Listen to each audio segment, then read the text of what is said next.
వాహనదారులకు big shock తగిలింది. పాకిస్తాన్ దేశంలో మరోసారి చమురు ధరలు పెరిగిపోయాయి. నెల రోజుల వ్యవధిలోనే రెండోసారి పెట్రోల్ డీజిల్ ధరలు పెంచుతూ పాకిస్తాన్ సర్కార్ నిర్ణయం తీసుకుంది.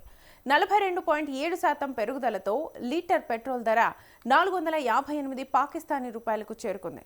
అదే సమయంలో డీజిల్ రేటు 55% పెరిగింది. ఈ లెక్క ప్రకారం లీటర్ డీజిల్ ధర 520 రూపాయలకు చేరుకుంది. తాజాగా పెరిగిన ధరలు ఇవాళ్టి నుంచి అమల్లోకి వస్తాయి. ఈ మేరకు పాకిస్తాన్ పెట్రోలియం మంత్రి అలీ మాలిక్ అధికారిక ప్రకటన చేశారు.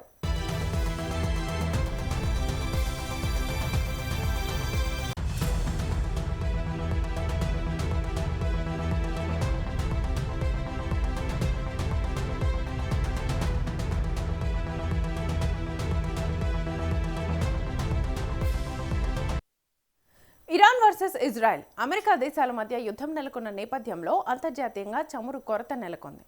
యుద్ధం నేపథ్యంలో పెంచాల్సిందేనంటూ పాక్ ప్రకటించింది. యుద్ధం నేపథ్యంలో ధరలు అమాంతం పెరిగిపోతున్నాయి. ఇదే విషయాన్ని మంత్రి అలీ మాలిక్ వెల్లడించారు.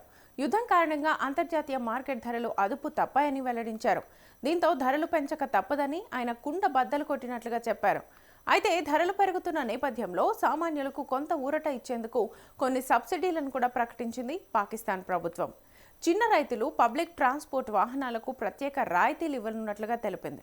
వచ్చే 3 నెలల పాటు ప్రతి నెల 20 లీటర్ల వరకు కొంతమేర సబ్సిడీ ఇచ్చేందుకు సిద్ధమైంది సర్కార్.